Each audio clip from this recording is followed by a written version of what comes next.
وصحبه ومن تبعه وعلى ما بعد فنوينا التعلم والتعليم والتذكر والتذكير والنفع والاستفادة والاستفادة والحث على التمسك بكتاب الله تعالى وسنة رسوله صلى الله عليه وسلم والدعاء إلى الهدى والدلالة على الخير بالذكر والميزان بقربه ودرامه سبحانه وتعالى ومن ومشايخنا من صالح نيات إن الله يدخل نياتنا في نياتهم وعملنا في عملهم وتضرعنا في تضرعهم إنه ولي ذلك والقادر عليه.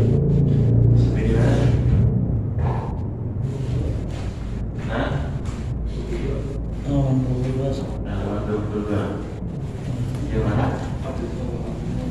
Hah? Sampai? Allahumma inna hadza abduka wa ibnu abdika. Allahumma ya Allah, inna hadza, sesungguhnya ini adalah hambamu, abduka.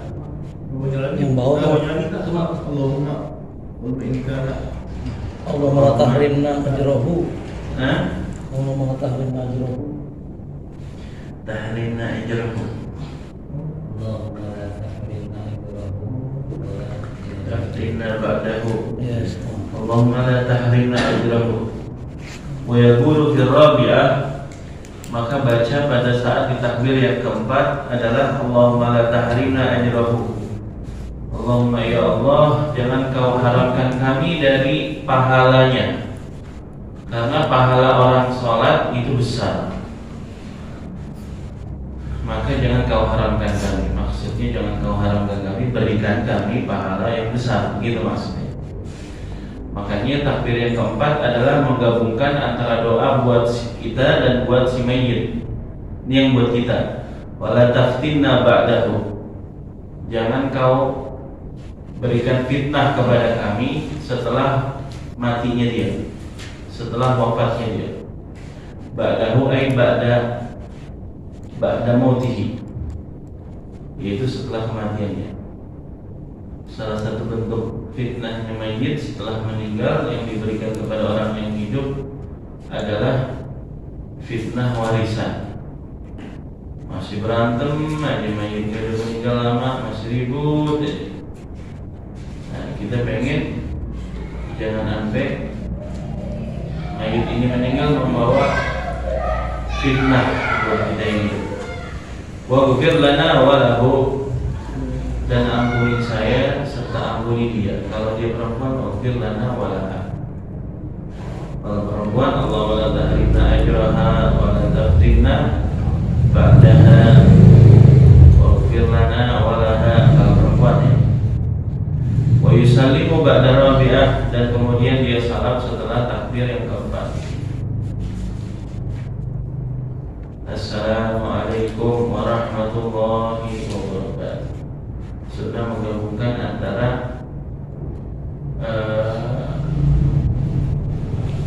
yang berpendapat bahwa di salam sholat jenazah itu sampai kalimat wabarakatuh. Kemudian pendapat yang kedua bahwa salamnya sholat jenazah itu sama seperti sholat pada umumnya, yaitu cuma sampai kalimat warahmatullah. Nah, sunnah menjamak, menggabungkan di antara dua pendapat ini. Bagaimana caranya? Tetap mengucapin sampai wabarakatuh, hanya kalimat wabarakatuhnya lebih disiarkan. Assalamualaikum warahmatullahi wabarakatuh. Assalamualaikum warahmatullahi wabarakatuh. Begitu ya. Wa yudfanu fi lahdin, dan sunnahnya ini kita ada dua, ada lahad, ada syak. Ada lahad, ada syak. Syak itu modelnya kayak comberan begitu ya. Jadi bukan dinding ya, karena kalau dibikin lahad itu apa ya? Lubang di dinding kuburan, karena tanahnya gempur. Jadi kalau dibikin begitu turun lagi tanahnya. Maka untuk solusi buat model tanah begini, kuburannya dibikinnya syak. Syak itu apa ya? Di tengah-tengah. Di dasar lantai kuburan itulah dibuat lubang kayak parit seukuran dengan tubuhnya dia, masuk dia di situ, nanti tutupan pipanya nggak miring, dia begini gitu ya. Itu umumnya biasanya di Hadramaut, di tanah-tanah yang lumpur tuh begitu. Kalau kita kan tanahnya kuat, jadinya bentuknya lahat. Wa yudfanu fi lahdin mustaqbilal kiblati, dikuburkan di dalam yang lahat menghadap kiblat. Ini hukumnya wajib menghadap kiblat dengan sisi kanan. Jadi kalau misalnya dia terlentang, maka wajib digali kuburannya hanya dengan buat diberikan ke kanan. Kalau dikuburkan juga di dalam peti dalam keadaan terlentang, maka imma dibuka petinya ditelentangin kemudian tutup lagi, atau seperti petinya dimiringin. Wa yusallu min kibari ra'sihi, diturunin dari arah kepalanya. Jadi ini sebagai contoh, misalnya ini kuburan ya, ini lubang kuburan segi 4, kepala di sini, kaki di sini, karena kiblat sana. Yang lahat berarti di sini kan. Nah, ini makna wa yusallu, ini sunnah hukumnya. Masuknya jenazah itu dari sini, dari arah kakinya dia nanti. Tapi yang masuk palanya duluan, masuk pala duluan, tapi dari arah kakinya. Begitu. Itu juga mungkin. Kalau nggak mungkin, maka langsung dari sisi sebelah sini diangkat, ditarik, turunin, peluk, baru. Itu hukumnya biasanya dari sini. Tapi bicara sunnah, afdalnya itu dari sini dulu. Ntar di estafet begitu ya. Turunin jadi begini. Itu namanya wisalu min kibari ra'sihi. Jadi palanya duluan, dirifkin dengan pelan-pelan, estafet gitu ya. Wa yakunu alladhi yuhiduhu, kemudian yang megang pala ini sama semuanya nih, yang memasukin ke dalam yuhiduhu, masukin ke dalam yang lahat, bismillah wa ala millati rasulillah, bismillah wa ala millati rasulillah, bismillah wa ala millati rasulillah sallallahu alaihi wasallam.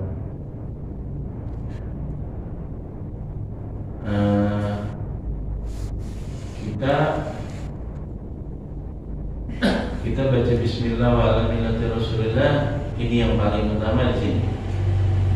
Sebelumnya pas lagi mandiin, sebelum mandiin itu yang gerakin tangannya. Gerakin tangannya masih ingat ya? Ini kan tangan begini, tangan begini, itu gini. Bismillah wa ala millati rasulillah. Jadi sisi mana nih? Pertama sisinya sini, jangan sampai dia lecet. Ntar air akan masuk di sini. Lagi mandiin, apa namanya ini? Baliknya si gue. Terus ketek. Jadi gini. Bismillah wa ala millati rasulillah. Bismillah wa ala millati rasulillah. Tangan. Bismillah wa ala millati. Udah, taruh, ambil tangan yang kiri. Begitu juga. Bismillah wa ala millati rasulillah. Setiap 4 jam 2 kali begitu berjalan. Jadi kalau nginep lebih dibanyakin supaya nanti pas mandiin kagak kaku ya. Begitu ya. Bismillah wa ala millati rasulillah. Terus kemudian saat ini naruh ya. Bismillah wa ala millati rasulillah. Wa yaj'u fil qabri, kemudian dimiringkan dengan sisi kanan di dalam kubur. Setelah ba'daan ya'niko ghamatan mubasatan, setelah sudah digali itu kuburan dengan kedalaman gomah obasto, gomah dirinya orang, basto sambil dia mengangkat tangan. Jadi kurang lebih 2 meter ya. Terus wala yubna alaih, jangan dibangun di atasnya, jadi biarin aja tanah. Itu dasar fikihnya, kecuali misalnya dia orang soleh, misalnya kuburan Nabi, kuburan sahabat, kuburan wali, kuburan orang soleh, boleh dibangun di atasnya. Tapi kalau misalnya di kuburan umum, kalau nggak ditandain bakalan hilang, atau misalnya tanahnya rawan kayak garus air gitu ya, kalau nggak ditandain begitu, ntar tanahnya ikut bawah turun. Nah itu boleh, cuman hanya sebatasnya. Terus wala yujasisu, jangan dicat. Kalau kita bukan dicat lagi, di keramik gitu ya. Ini aslinya nih, aslinya begitu. Kecuali kuburan orang soleh. Kalau misalnya Ustaz umumnya di sini ya begitu, ya biasa aja, jangan terlalu tinggi. Jadi semakin tinggi semakin makruh, gitu ya. Semakin besar semakin makruh.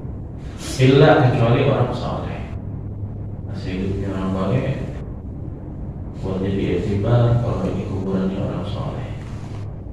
Tapi kalau orangnya biasa, apalagi udah tahun belangsangnya, gitu, jangan kali-kali ditandai. Khawatir nanti ntar orang bodoh, dia udah anggapan ini orang belangsak, gua tahu juga kuburannya cakep ya, berarti gua lebih belangsak lagi aja dan begitu.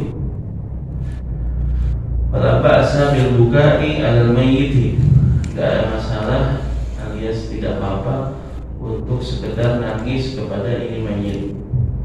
Min ghairi nauhin, tanpa ada teriak, wala syabba thawbin, ataupun merobek kantong. Wah, dirobekin. Terus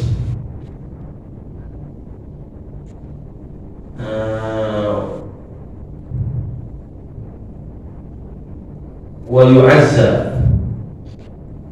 yu'azza, dan ditakziahkan. Siapa yang ditakziahkan? Ahluhu, keluarganya si mayit. Sampai kapan? Ila 3 ayyam, sampai 3 hari. Sunnahnya sampai batas 3 hari. Kalau udah 3 hari gak disunahkan lagi yang namanya takziah. Maksudnya ente gak bisa di hari pertama, ya di hari kedua. Gak bisa di hari kedua, takziah di hari ketiga. Setelah hari ketiga namanya bukan takziah.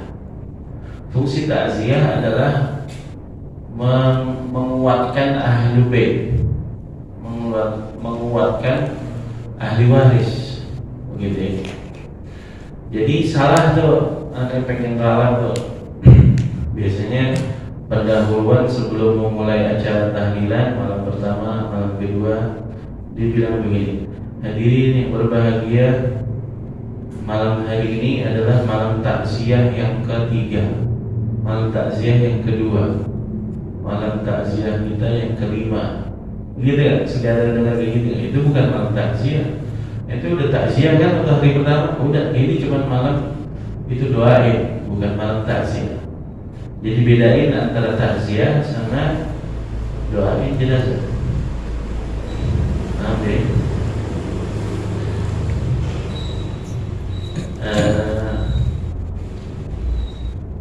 3 hari dari mulai hari dimakamkan, bidafnihi, dari hari yang dimakamkan. Wala yudfan asnani fi qabrin illa lihajatin. Gak boleh dikuburkan 2 orang dalam satu kuburan kecuali karena hajat, karena keperluan darurat, gitu ya. Dan itu pun juga harus, kalau beda jenis kelamin, yang satu mahram sama dia. Itu yang pertama. Yang kedua, kalau tak satu mahram, satu jenis kelamin, laki-laki, perempuan. Kalau beda kelamin yang mahram. Yang ketiga, yang yakin sudah hancur, namanya bila. Yang sudah bila, udah hancur, udah jadi tanah lagi. Makanya ahli kubur dia tahu mati udah hancur karena meninggalnya di tahun sekian. Begitu ya. Nah terus biasanya antara makam ke makam yang satu lagi tingkat kehancurannya itu berbeda. Semakin dekat dengan arah air itu semakin lama. Subhanallah. Begitu ya. Tapi umumnya biasanya ahli ini tahu ya, udah hancur, udah sekian puluh tahun gitu ya. Allah. Nanti kita sedikit praktek dari yang mandi jenazah ya. Cuman perlu ada orang yang siap jadi jauh insyaallah. Ini apa kitabnya? Atiyatul Haniyah, halaman 30. Bismillahirrahmanirrahim. Hari ini di sana tanggal 13 Rabiul Awal. Kalau di sini sekarang 12 Rabiul Awal.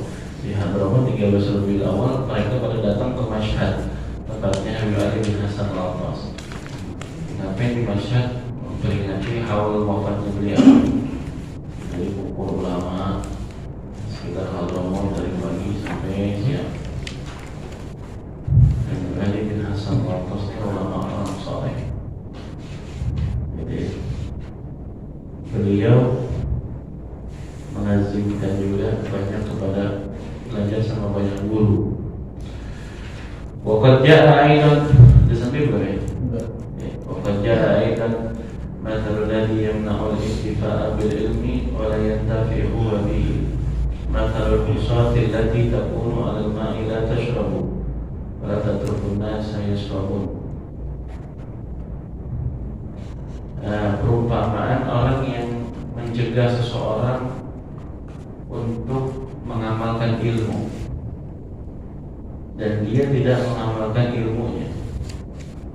Dia udah mengamalkan ilmu, juga dia mencegah orang untuk ilmunya tidak bermanfaat.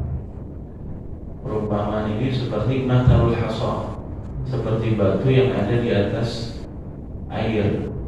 Batu itu walaupun hidup lama di atas usianya lama di situ, di atas batu, itu batu nggak bakalan minum itu air. Kan benar kan? Artinya harusnya kalau dia butuh minum, udah dekat begitu, udah tinggal nyentok doang gitu ya. Cuma namanya batu, dia nggak minum tuh, begitu ya. Artinya apa?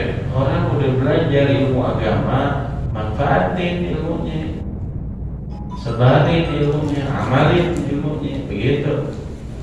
Wala tatrukun nasa yashrabun, dan wala tatrukun nas itu tidak ditinggalkan. Artinya orang mau minum ditahan. Dia udah kayak batu di atas air, alias nggak ngambil manfaat dari air itu. Terus udah begitu, setiap orang mau datang mau ngambil air ini ditolak sama dia. Kata boleh, lu jangan ambil air di sini, sono, gitu. Langsung udah kelihatan air lu banyak di sini, biarin orang mengambil. Nah, nggak maksudnya. Jadi kalau ente udah nggak bisa ngamal ilmu, minimal ente jangan cegah orang yang untuk mengambil ilmu. Ini ngaji kagak, orang mau ngaji dikata-katain. Orang mau ngaji dilarang. Ngaji di sini berisik, bukan main. Minimal kalau ente nggak mau ikut belajar, minimal diem aja deh, begitu ya. Nah ini Habib Ali bin Hasan ngasih perumpamaan begitu. Wa qad ibtuliya bihadhil baliyah jama'atun min ahli zaman. Dan ini sudah ada model musibah kayak begini, hadhil baliyah, musibah. Jama'atun, banyak orang model kayak begini min ahli zaman, Itu zaman Habib Ali bin Hasan Al-Attas. Beliau meninggal tahun 1155 Hijriah. Sekarang 1445 Hijriah, hampir 300 tahun yang lalu kan? Kata beliau, ahli hadza zaman, sebagian jamaah daripada banyaknya orang pada zaman ini itu udah kena musibah model kayak begini. Apa tuh? Enggak bermanfaat ilmunya, kemudian melarang orang untuk mengambil manfaat. Fatarahum ya'tihim talibul ilmi wa rubbama kana min abna'ir rasul. Nanti bisa lihat, kata mereka tadi Habib nih, nanti bisa lihat mereka banyak yang datang daripada santri untuk mengaji. Bisa jadi ini dari cucunya Rasul. Ini kalau khusus ini sebenarnya. Maksudnya beliau menyayangkan sampai ada ahlul bait yang melarang model kayak begini gitu. Yatlubu minhum al-kutuba al-mawqufah al muslimin 'ammah fayamna'unahu. Jadi dulu kasusnya begini. Kenapa orang dilarang modelnya begini, Pak? Orang banyak model amal saat itu dia mewakafkan buku, mewakafkan kitab.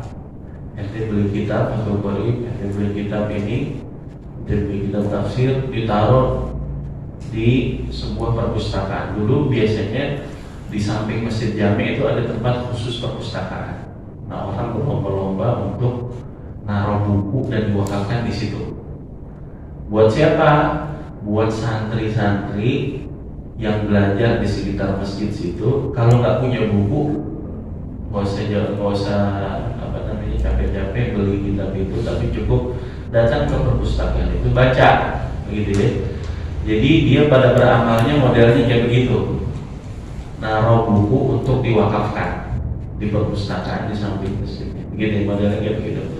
Nah ini nih orang ini nih, orang santri pada datang ke perpustakaan itu mau ngambil, dilarang. Lu jangan kok, gitu ya. Orang mau ngambil buku itu sekedar mau baca, karena emang dari yang ngasih diwakafkan untuk mereka-mereka ini dibaca. Lah kalau kagak dibaca, amalnya kagak nyampe. Bener nggak? Kayak kita tadi kitab-kitab Yasin, ya nggak? Kitab apa namanya? Quran misalnya. Orang mau ngambil, mau baca, ente larang. Nah, itu sama aja ente mencegah orang ingin mengambil manfaat ilmu, gitu ya. Yatlubu minhum al-kutubal mawqufata. Mereka lagi mau nyari kitab-kitab yang diwakafkan al-muslimin, kepada kaum muslimin ammah. Ini sekelompok orang, ammah itu umum, emang diwakafkan untuk umum, untuk kaum muslimin. Fayamna'una wa yadinnuna biha alaihi. Dia mau ngambil buku itu, mau baca, malah dicegah, bahkan malah justru dihina. Falaita syi'ri, ya Allah sayang amat, begitu ya. Maksudnya itu falaita syi'ri itu begitu, sayang amat. Kenapa ente punya akhlak kayak begini? Mada yaqulu li Rasulillah sallallahu alaihi wasallam idza lagu. Orang model kayak begini nyegah orang mau ngaji, gimana nanti kalau di yaumul kiamah ketemu Nabi Muhammad sallallahu alaihi wasallam? Dia mau jawab apa ya Nabi? Kenapa? Qad tana'u ala waladihi. Dia mencegah daripada salah satu cucunya Nabi Muhammad pengen ngaji. Wah, apalagi yang mau ngaji ini cucunya Nabi. Ahlul baitnya Nabi mau ngaji, ente cegah. Mau ngambil buku, ente cegah. Ngambil buku maksudnya cuma meminjam mau baca, ente cegah. Ente ntar ketemu Nabi, ketemu kakeknya nanti dia mau apa? Bagaimana? Ente pernah larang dulu masih di dunia salah satu cucunya. Au ala ba'li ummati, atau sebagian daripada umatnya Nabi Muhammad, walaupun bukan cucu tapi kan kita umatnya Nabi. Minal imtina bi kutubi syari'atihi, dengan mencegah minal intifa, untuk mengambil manfaat bi kutubi syari'atihi, dengan kitab syariatnya. al-mamlukah yang dimiliki, fadlan anil mauqufah, apalagi kalau itu bukunya buku wakaf. Itu udah melarang orang mau ngaji, mau melarang ahlu bait ngaji, mau melarang orang minjem buku yang itu udah diwakafkan. Berarti sama aja itu mencegah amalnya orang. In kanu yu'minuna biliqa'ihi indal maut. Kalau emang benar dia yakin bakalan bertemu dengan Allah, bertemu dengan Nabi Muhammad saat dia mati nanti. Alhamdulillahilladzi la ya'manuhum illa 'ala al-kutubi adh-dhahirah allati tujadu inda ghairihim wa lam yaj'al azaba ibadihim jahilin. Segala puji bagi Allah yang telah menjadikan kitab-kitab ini bukan ada di tangan-tangan mereka. Ini yang beliau lagi ceritain, ada dulu pembenci Thalibul Ilm, pembenci santri.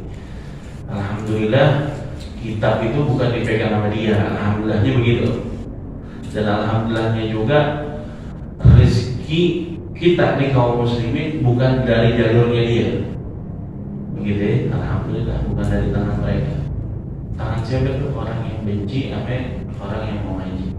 Walau kan ada lika laqataluhum bilju. Kalau emang benar, waduh, kita orang bakalan lapar ini gara-gara dia bakalan bunuh kita pelan-pelan dengan cara lapar. Karena apa? Kita lagi kerjanya sama dia, kita jalan rezeki kita lewat dia. Tapi alhamdulillah jalan rezekinya bukan lewat mereka yang para pembenci ahlul bait, para pembenci orang yang mengaji. Alhamdulillahilladzi lam ya'manuhum ala asrari wilayah wa anwariha. Segala puji bagi Allah yang wilayah ini wilayah batin. Wilayah batin itu apa? Para walinya Allah Subhanahu wa taala yang memegang kekuasaan dalam arti ibadah kepada Allah. Yang paling bagus ibadahnya, yang benar-benar ta'alluq sama guru. Alhamdulillah nurnya wilayah bukan lewat dia. Begitu ya? Kalau emang walau kana dzalik lam yuqarribu ila Allahi ahad. Kalau emang wilayah lewat dia, waduh, kita enggak ada yang diajarin caranya taqarrub kepada Allah deh. Orang dia itu salah. Ada kulihat ini kejadian di masa beliau. Sekarang banyak kan? Sekarang banyak orang Mongolia di bidang-bidang. Ya kan? Orang mau sedekah maulid dibilang oh sia-sia amal itu karena mendukung suatu kegiatan yang beda. Nanti tapi giliran dia ada acara maulid dia pengen dapat nasi kuburi yang paling banyak. Itu repot itu. Sedekah kagak mau makannya banyak. Alhamdulillah yang Allah tidak jadikan wilayahnya lewat mereka, tapi lewat orang-orang soleh, lewat para guru-guru kita. Mudah-mudahan Allah berikan kita nikmat tagarrub kepada Allah Subhanahu wa taala. Nikmat bisa mendengar, mengaji dan terus mengamalkan daripada ilmu-ilmunya orang-orang soleh.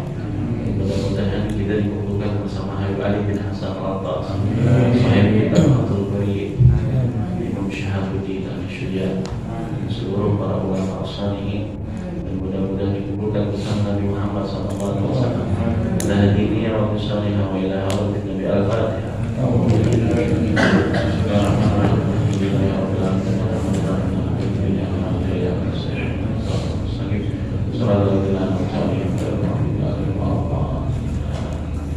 Ya Rabbana karamna bi'anna karamna wa annana asrafna asrafna fadul alaina tawba taksir li kulli hawba wastur lana